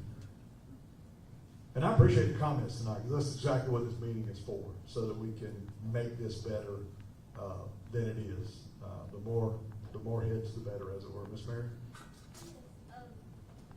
Can you tell at any point when aquifer's getting low, so that, I know there's 6 in Georgia. Is there any way? I don't know that the city has any way of putting a monitor on the depth of the aquifer. I would presume that the EPD has some means of checking that out, but frankly, I don't know. So, I mean, we can try to get an answer to your question, and it is a question I'd like to know the answer to, frankly. But I don't know, honestly. I did ask about that to our local water authority. Yep. And you can tell, it would be several days before you could tell, but you could tell if they tapped into an aquifer. Well, if they made a significant, huge drop. Right, I but mean, you would see it, yeah. Yeah. And I've seen some research about localized shortages of water due to large draws out of aquifers, so I understand something about it. My best understanding of how the aquifers supply water is that cities and counties typically are drilled into the aquifer to fill their big water tanks. Farmers are often drilled into the aquifers for their irrigation needs. Everybody that drills into the aquifer needs an EPD permit to do so. Your average citizen living out in the country doesn't necessarily have a well that reaches into the aquifer. Most of those wells are groundwater recharge wells and do not reach the aquifer. So, and again, as I said, I'll address something about that here shortly. So, any more comments about this particular section? Yes, sir. I can't let Chief get to you with the microphone if you don't mind.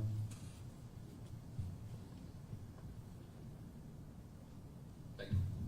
Is any ordinance for like natural springs, brooks, creeks on the property? They can't dam them up. They can't run. There is not, but thank you for the observation. That's something that actually probably ought to be. I know Juniper Creek runs all the way through the property. Run their lines to the East County Creek and all that.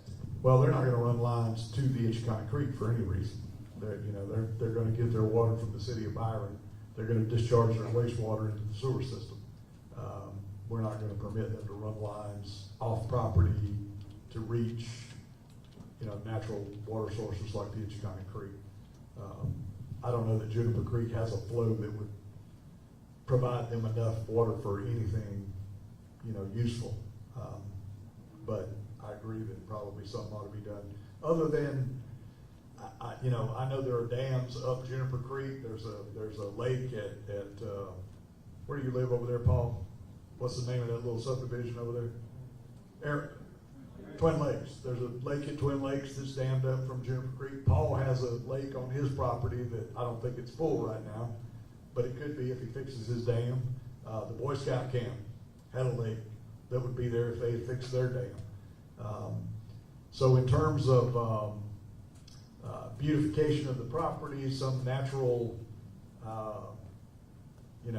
beautification on the property, if they've dammed up a part of it to collect water just for natural purposes, employee fishing, whatever the hell, I don't know that I have a big problem with that, but I'd certainly want to make sure they don't connect some kind of pipe to it to make it a reservoir, so to speak. So, and I think we can keep an eye on that. Does that get to the point you were trying to make, sir? Thank you. Yes, ma'am, back there, Wesley.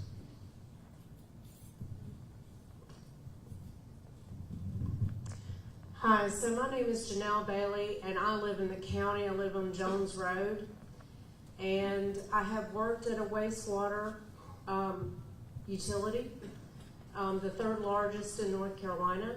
I've worked at ESG in Macon, which is also a third-party wastewater manager for rural communities. We're currently on a well, and the water situation is one of my biggest concerns for Byron. We have experienced lower pressure rates on our well. We're not far from here. We're right across the street from the Robert Street Farm. And we've had no explanation for why the pressure has gone down. Right now it's good. We've had a lot of rain.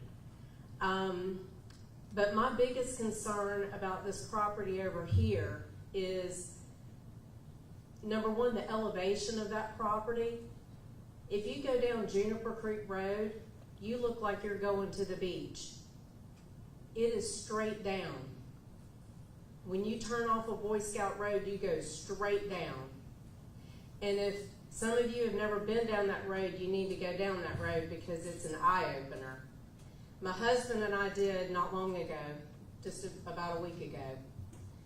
And that property sits to the right of it, and I don't know where they're planning on building, but I can't imagine them building a building and not having to bring in a ton of dirt, which is going to change the runoff for that area. And to your point, the gentleman that talked about the creek and all of that, we need to have some kind of preservation for the environmental, to decrease or minimize the environmental negative impacts of what developing that property could create for the residents around there, because I guarantee you a lot of the people that live around that property are downstream. And you're going to have houses that flood. Our property off Jones Road is the old Clyde farm. I don't know if you're familiar with that, but it was owned by a pecan farmer. He had cancer, and they parceled all that land out to pay for his medical bills, is what I was told. Our house is on the back row of those parcels. There's a row of parcels that run along Jones Road that have road frontage, and then we have flag lots that run behind, and our house is one of those. When it rains, and I'm just talking about last week, the rain we had last week, my land looks like a rushing river. We did not know that when we bought the property. Thankfully, our house is on a slab and they built it up. So we have not flooded yet, but when Hurricane Michael came through here, I was worried. I watched the water come off of Jones Road at a speed I had never seen before. Our entire yard looked like a pond. And I worry about these people that live at the bottom of Juniper Creek. You need to think about that. And to say that you're going to wait until we get a data center to get their money to build a wastewater treatment plant that our community needs now, that is a nightmare waiting to happen, in my opinion. That is the cart before the horse. We need the water treatment plant before we grow our community, because we don't have the infrastructure to support these industries, even the one that's planned down on 49. You're not thinking about that either. You're not thinking about all the things. And one of the things that I wanted to bring to everybody's attention today, in my research for this meeting and a rezoning meeting that I'm attending tomorrow night for another property on Jones Road that's trying to go industrial, I found a community work plan that I'm sure all of you are aware of. That was the biggest eye-opening document I had read. I encourage you to look at the future land use maps that are in that document. There's one for county, there's one for City of Byron, and there's one for Fort Valley. The one for Byron was just updated for the rezoning for the data center. That property was not, like he said, slated for industrial until just a year ago. The sign that was put up for the rezoning of the property on Jones Road, do you know how many times I drove past it and never saw it? My neighbor's daughter said, "Have you seen where they're rezoning that property down there?" And I said, "No, what are you talking about?" She said, "There's been a sign up for a week. It is 2 feet from the road. It's facing the road. So you drive by it and it's a piece of wood this narrow. When you're driving by, you don't see it." So I'm going to encourage you to add more language to how you communicate a rezoning of a property, because it's a trend. And I know it's probably not even meant to be done incorrectly. But you need to put the signs where they're this way, where you can read them front and back when you're driving down the road. And you need to have all the information on the sign filled out when you put it up. We went by there, like, it'd been up 2 or 3 days, and I'm not kidding you, 2 things on the sign was filled out. And then another 4 days went by, and there was some more information filled out. You can't just advertise this in the paper. Nobody gets the paper.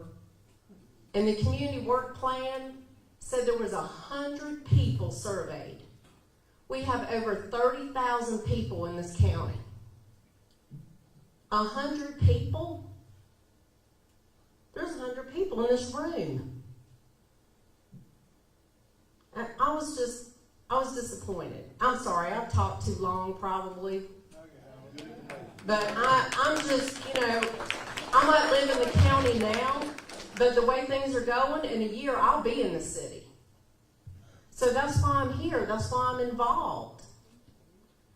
Because you have to understand that not only do you represent us as a community, but you need to think about if you do let this happen, I hear that it's, what I'm hearing from what you say as you speak is there are answers to everything. They're not. That data center, it's not the easy button. You let them build it, and we have 10,000 problems, well, it's too late. And I'm going to tell you one thing. You can say that you're going to uphold them and make them pay penalties and all that stuff, and then they lose their CO. If they're paying millions of dollars every year, you're going to tell me you're going to shut them down? You're not. I'm being realistic. That's how this works. And we'll be stuck with it. And then if it doesn't work out, say you do push them out, who's going to move in that building? We're going to have an 80-foot building sitting there. I'm being real. I have been on these committees. I've served on economic development committees. I've done tourism plans. I've worked with the community organizations that does all this behind the scenes. And I'd probably make a bet that the Peach County Development Authority is actively promoting that piece of land for a data center. And they've been doing it on behalf of the developer. None of us knew about it. They didn't want us to know about it. Yeah. So, that's why I'm here today, is because it's not right. We need to have our best interests heard and put into this vision. That's all we're asking for. Don't ruin our community. There are other answers to money. Thank you. So you packed an awful lot into your comments, and I probably can't address them all because I just can't keep up with everything you said. But what I did pick up on is that you have experience in the wastewater industry, so you actually know how much it costs to build a wastewater treatment plant. And the reason why there is not one in the city of Byron is because nobody on this council, given the fact that we have an arrangement right now that works within our budget, wants to raise everybody's property taxes sufficiently enough to pay, what was the last figure? It's like $40 million per, million gallons of treatment capacity. So that's a tremendous amount of money. So I appreciate your comment about the cart and the horse. But the fact is, unless something comes to Byron that creates a lot of prosperity, there's not going to be a wastewater treatment plant in the city of Byron again. And that ultimately is going to limit the potential for the city to grow, which, some people are fine with that. And in some respects, some of us are fine with that. We've actually instituted some zoning changes and some building changes that are not particularly friendly to what everybody likes to call workforce housing, which I just call developer-inspired density, is what it is. And I call it what it is. So, you know, all I'm saying about, I'm not saying it's a panacea. I'm saying if the data center comes, which we don't know that it will, if it does, then all I'm saying is that part of the vision for the use of the prosperity that is provided through the money they have to pay us is that we build our own wastewater treatment system and that we use the water coming from it in a recycling system so that we can take them off the well. That's the vision there. It's not an expectation that they'll come. It's not a putting the cart before the horse. It's just pursuing the only practical solution that might present itself at that time. And you said an awful lot of other stuff, and I can just say that this whole effort to write this ordinance is really our effort to try to protect people, because we cannot simply say no, having had advance notice of what the guy wants to do. Again, I will say, I can't put on the citizens of the city of Byron to pay a huge judgment rendered against it for frustrating someone's known plan, and watch the people who that, you know, the denial of the data center benefits the most pay nothing. I mean, I hate to say it that way, but that's exactly what would happen. The people who were immediately affected, who live around it, the closest, would pay nothing toward that judgment.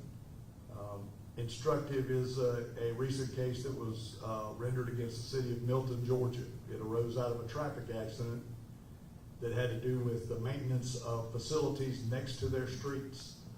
And a young man who had a promising life as a brilliant engineer, who was a Georgia Tech superstar in terms of his grades and that sort of thing, had a traffic accident hitting a structure that the city maintained, and the city was hit with a $43 million verdict.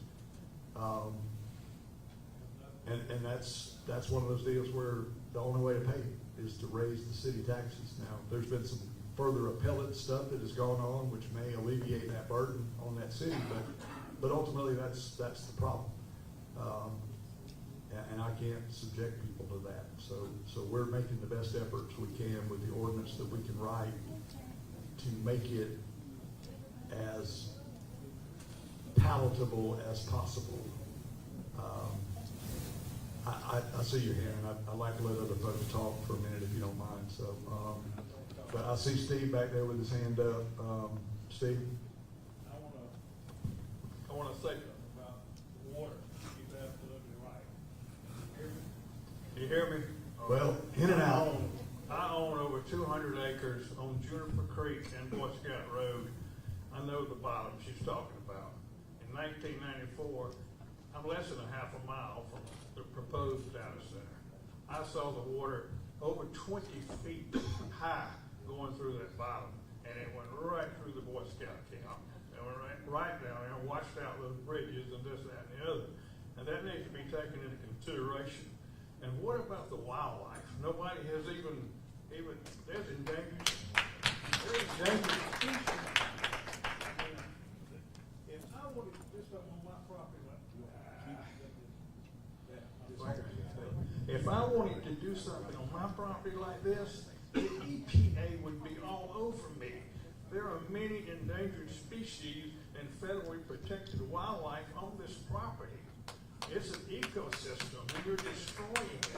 And you can deny it, and they may sue you. We have lawyers, we have insurance. I was on the city council for 12 years, and you can deny it, and you can make that ordinance so strict that they can't put it up there. And let me one other thing. Let me ask one other thing. Other than all the big bucks that the taxes are going to bring in for the city to get bigger, the government to get bigger, can you give me a positive on the data center other than the tax money? I don't think you can. There's no positive. Nobody wants it. You are elected by the public, and you're representing yourself. You're not representing the public. Well, first of all, Steve, I appreciate you being here and your comments. I'm not representing myself on this issue. It frustrates me sometimes to get into legal arguments with people who aren't lawyers. I've been doing this more than 40 years, which is longer than you ever served on the city council, and I know something about suing people, and I know something about evaluating claims. And I have some experience at it, and I'm telling you, it's a problematic area. And, I understand the way you feel. There are restrictions on what can be done in terms of wildlife. I can't make those restrictions. The state already does, the federal government already does. And those people will be required to have studies done on that property. It may be. Ms. Carroll has said a dozen times, if she said it once, she has talked about the gopher turtles and the other dude, what's his name? I forget what his name is, but he was talking about the indigo snakes. And, bottom line is this. City of Byron doesn't regulate those things. The state and federal government does. And if either of those entities tell these folks, hey, too many gopher turtles, hey, too many indigo snakes, hey, too many of this, too many of that, too many of the other, they're not going to build.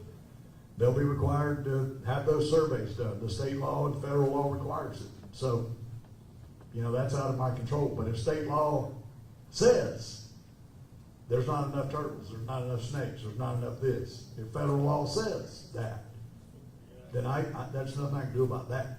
I don't disagree with you. I'm just saying this is what the law is, and they're required to comply with what the law is.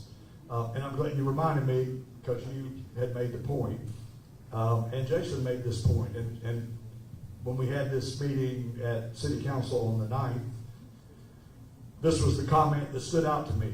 Jason made it, and he was talking about the very same thing you were talking about, that the construction of the data center would require the movement of a lot of dirt, and it would require the leveling of a lot of ground, and it would require the compacting. And it's not just a data center, whatever. I mean, if a distribution hub or anything else, a manufacturing plant, the same thing is going to happen. It's going to be impervious surface of the roof, lots of impervious surface. The water is going to have some place to go, and it will change the nature of the recharge of the groundwater in that entire area. And Jason made that point at our city council meeting, and it occurred to me. I also talked to my consulting engineer about it, and he said that the problem would not be as widespread as some folks believe. I don't know. I'm not an expert in that area. I can't see. If you compact a bunch of ground and move it around and you put a bunch of rooftops out there, the water that was soaking in the ground in that area won't be there soaking in the ground, and it's got to go somewhere. So obviously the stormwater structures that would have to be created to contain water on this property would have to be very beefy structures. And they're like, I don't know if any of you own commercial businesses or built a commercial business lately, but you have to account for every drop of water coming off your half-acre business nowadays, and you have to contain it, and you have to make it so it doesn't roll off that property at a rate greater than it would have if you didn't put anything on that property. And the data center would be required to do the same thing. Now, to your point, Steve, about 1994, that's why we have the 100-year flood studies. And, I think it's just a given in construction that on an average of every 100 years or so, we're going to have a damn flood that nobody can account for with any structure that we built. Everything that everybody had in 1994 washed right downstream. And if we get that kind of event again, whether the data center is there or not, the same thing is going to happen wherever. And we built a lot more stuff in Byron since 1994. So, those are acts of God that none of us as mere mortals can do anything about. And rainwater goes where rainwater goes. But we're going to do the best we can. And the ordinances that we have require constraint of that water, control of that water, and the prevention of that water in a massive release downstream to flood other people. It's gotta be contained on site and cannot leave at a rate greater than it would leave naturally. And that was the other thing I forgot, the point you made, so thank you for reminding me of that, Steve. All right, so Jason, you've been standing there, was he up first or was Ms. Lavin? I don't care, whichever. Real quick. All right. So to your point, my neighbors down on Black Road, during the winter, when we have the winter storms there, the ground's already saturated, they get flooded out. We get at least 1.5 feet of water crossing Black Road, and it's up to 200 yards, 100 to 200 yards. It's hard to tell from video. I have a video I can share with you that you can see after the meeting. It's crazy. The water's almost going over the tractor tire, so there's no driving in and out in the car, right? And so that's that. I mean, it's pretty simple. Something has to be done there. If it gets worse than that, my neighbors are in big. Sure, but that's the way it is right now. That's without anything. So yeah, change. Right. If it gets worse, it's not good. The second thing is, about these signs. January, February, those are the shortest days of the year. But when I go to work in the morning, it's dark. When I come home from work, it's dark. We never see the signs, and if they're sideways, then we're definitely never going to see the signs.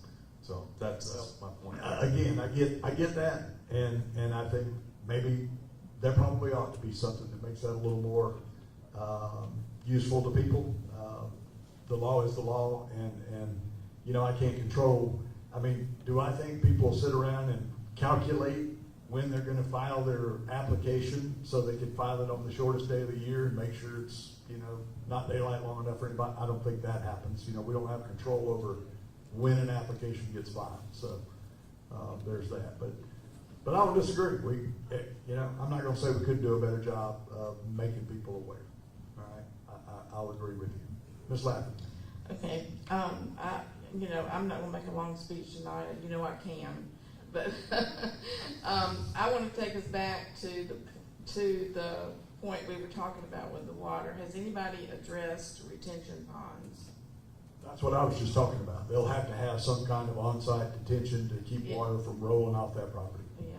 So They'll have to comply with all of our stormwater ordinances. We just don't want it to interfere with Chamber Creek. And it's based on the impervious surface they create. All of that rooftop calculates through these complex formulas that the engineers figure out into what kind of water comes off the building and what size of pond is necessary, or I should say pond detention facility is necessary to contain it. And it can't be released at a rate, like Jason says, there's already flooding downstream. We can't add to that. Yeah. We don't have to make it better. I mean, and the data center would have no duty to make it better downstream, although they might. But they can't make it worse. Mr. Mayor, even though we don't live in the city of Byron, we are your neighbors. We are your community. We spend our money in Byron. We go to your restaurants. We buy things in. We help pay for your SPLOST when you have it, when it's approved by the voters. We are part of your community. We may not be in the city of Byron, and we may not have to pay for lawyers or whatever, but we do pay a lot into the community. And so we're not nobody. And I didn't mean to imply anything other than that. Yeah. What I meant when I said what I said about paying the cost of a judgment is just that there are people who, I see Judge Yessery back there, he'd be paying. People that live way over on the farthest reaches of Byron, out in the orchard, as far away from the data centers you can get, would be paying. And most of those people out there wouldn't be affected by it at all. They never see it, they never hear it. That's what I'm talking about when I get at that. It's not. I realize that. Look, we wouldn't be here having this meeting. We wouldn't be concerned about this if we didn't care about the people in Crawford County.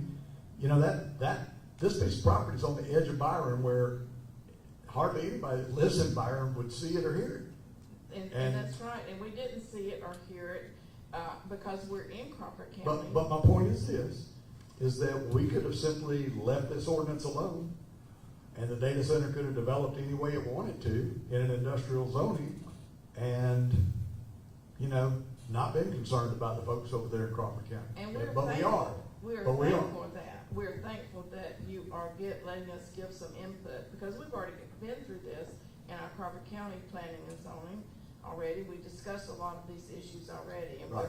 we're very thankful that you let us be a part of being part of this meeting and the meetings to come. And we're thankful for that, but just don't forget about us downstream. No, we're not gonna do that, and look, we appreciate you being here. This is exactly why we're having the meeting, and already I've heard, I know at least 10 suggestions on how to make this ordinance better that I think are good ideas. And so, you know, those are gonna be explored and potentially adopted, and I appreciate it. We don't have much farther to go to get through the actual sections, so, you know, yes, ma'am? You can, but I can't hear you, so wait for my chief and he'll get a microphone to you.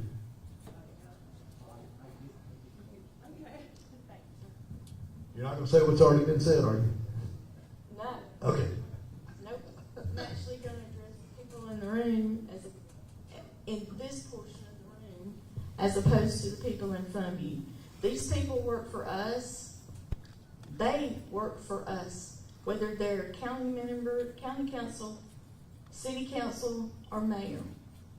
The only way they know what we want and don't want is if we begin to go to all their meetings and let them know at the point back whenever they said it was zoned industrial, we could have been there, I'm guilty of it too, and said, no, we don't want that changed.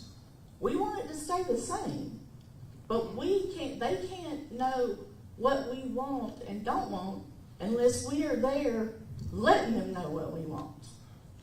We can't just get all mad and come fight when it's too late to come and fight.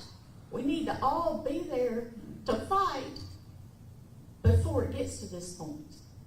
I mean, I know that may make you mad, but it's the truth. We had a speaker, I'll say I stole my line from one of our candidates for, I forget who he was, what he was a candidate for. He came and spoke at a group of us, and that's what he told us. He said, quit just sitting around, not going to meetings, not letting them know what you want them to do. Because they're just going to do what they want unless you're there to stop them in the beginning. And that's all I really have to say. Thank you. All right, so the next section deals with energy standards and electrical standards. Obviously, they've got a verification from the power provider confirming sufficient grid capacity for peak hour demands, including redundancy for outages. So, disclose their projected annual energy use and ensure their equipment is housed in electrically grounded structures, fire-rated enclosures, meeting international fire code standards. That's not only for the protection of them, but for our firefighters as well. Anybody got any comments about that? Could you implement some form of alternative power sources, whether that be solar or something in this? I don't mind exploring that, and I can ask the engineering people about it. Whether we can mandate it, I don't know, but I think, honestly, most of these people try to implement some of that,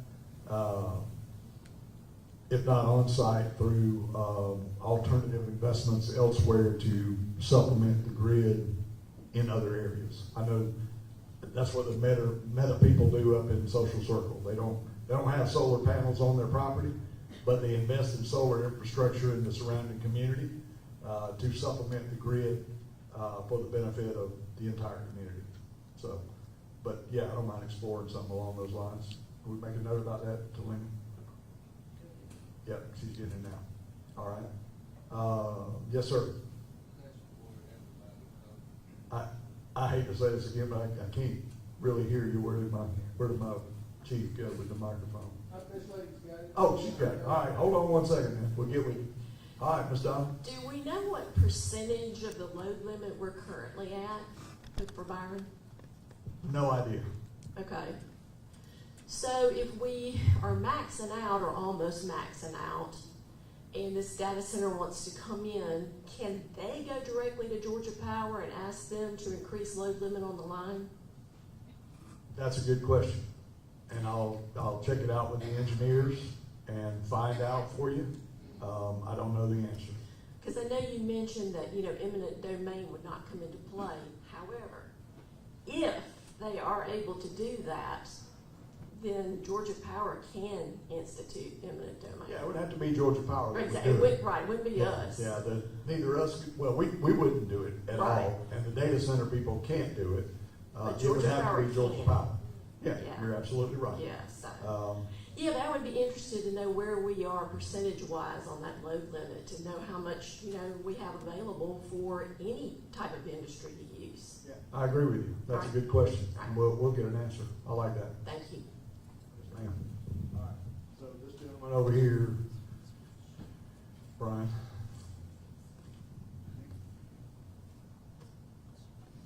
I appreciate y'all wanting to stay a long time.